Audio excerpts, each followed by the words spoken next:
നല്ല കാര്യമായിട്ടാണ്. ഇവിടെ ടിക്കറ്റ് ഇറക്കി കുറയ്ക്കട്ടെ, എല്ലാവരും സിനിമ കാണട്ടെ. നല്ല കാര്യമാണ് അത്.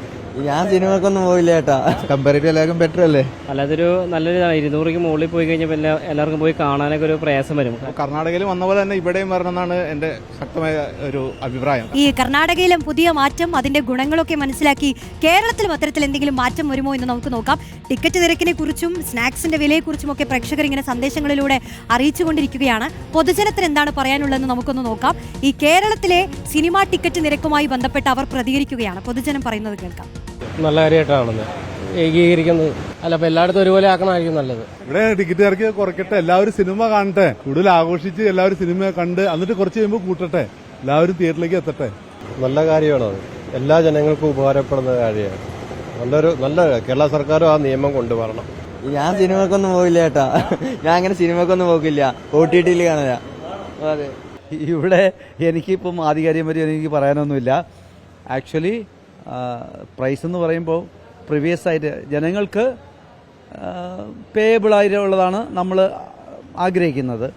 അത് ഈക്വലാണ് everywhere, all over the India. നമ്മൾ ഇന്ത്യക്കാരല്ലേ, അപ്പോൾ നമ്മൾ ആർക്കും ഒരു കഷ്ടതയില്ലാതെ ഒരേ നിരക്കായിരിക്കാൻ ആഗ്രഹിക്കുകയാണ്.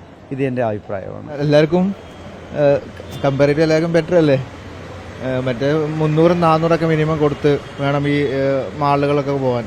അപ്പോൾ പൊതുവെ എല്ലാവരും പോകില്ല. പിന്നെ ഈ ഓഫറുകളുടെ ദിവസമൊക്കെ നോക്കും, ബുധനാഴ്ച അങ്ങനെയൊക്കെ. അപ്പോൾ ഇതെല്ലാവർക്കും നല്ലതായിരിക്കും, ബെറ്റർ ആയിരിക്കും.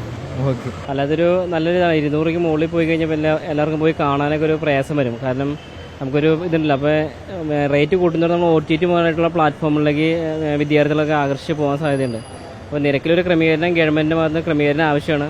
ശരിക്കും ഒരു മാഫിയ പോലെ പ്രവർത്തിച്ചിരിക്കുകയാണ്. അപ്പോൾ ഗവൺമെൻറ് ശക്തമായിട്ട് സിനിമ മേഖലയിൽ ഇടപെട്ട് എല്ലാത്തിനും ഒരു നിയന്ത്രണം വരുന്നത്. അപ്പോൾ നമുക്ക് വിദ്യാർത്ഥികൾക്കൊക്കെ ഏറ്റവും കൂടുതൽ സിനിമ ആഗ്രഹിക്കുന്നത് എൻ്റർടൈൻമെൻറ്റായിട്ടുള്ള മെയിനായിട്ടുള്ള മാർഗ്ഗമാണ് സിനിമ. അപ്പോൾ കർണാടകയിൽ വന്ന പോലെ തന്നെ ഇവിടെയും വരണമെന്നാണ് എൻ്റെ ശക്തമായ ഒരു അഭിപ്രായം. കാരണം എന്താണെന്ന് വെച്ചാൽ നമ്മളിപ്പോൾ ഐമാക്സിലൊക്കെ ഒരു പടം കാണുമ്പോൾ അപ്പോൾ അതിൻ്റെ ഒരു ഇതനുസരിച്ച് 600 രൂപയ്ക്ക് മുകളിലാണ് അവർ ഐമാക്സിൻ്റെ ടിക്കറ്റ്സ് ഇടുന്നത്. പക്ഷേ ഐമാക്സിൻ്റെ ഒരു സെറ്റിങ്സ് അല്ലെങ്കിൽ അതിൻ്റെ ഒരു സൗകര്യങ്ങൾ എന്ന് പറഞ്ഞാൽ ഭയങ്കര മോശമാണ്. എന്നിട്ട് അവർ 600, 700, 1000 രൂപയുടെ വരെ പോയിട്ടുണ്ട്. ഈ 1000 രൂപ കൊടുത്ത് നമ്മൾ ഈ ഒരു പടം കാണേണ്ട കാര്യമില്ല. കാരണം ഈ പടം ഓൾറെഡി റിലീസായതാണ്. ഇപ്പോൾ റിലീസ് നടത്തിയിട്ട് അവർ 1000 രൂപ ടിക്കറ്റൊക്കെ വെക്കുന്നത് അതൊന്നും ശരിയല്ല. അപ്പോൾ കർണാടകയിലെ പോലെ തന്നെ ഇവിടെയും ഇതുപോലെ റൂൾ വരണം, അല്ലെങ്കിൽ പിന്നെ അതേപോലെയുള്ളൊരു സൗകര്യങ്ങൾ വരണം. ഇത് 200 രൂപയ്ക്ക് പോലും ഒരു സൗകര്യം ഇല്ലാതെ അവർ 1000 രൂപയ്ക്ക് മുകളിൽ ടിക്കറ്റ് മേടിക്കുന്നത് വളരെ പരിതാപകരമാണ്. അപ്പോൾ ഗവൺമെന്റ് ഇടപെടണമെന്ന് എൻ്റെ വിനീതമായ അപേക്ഷ.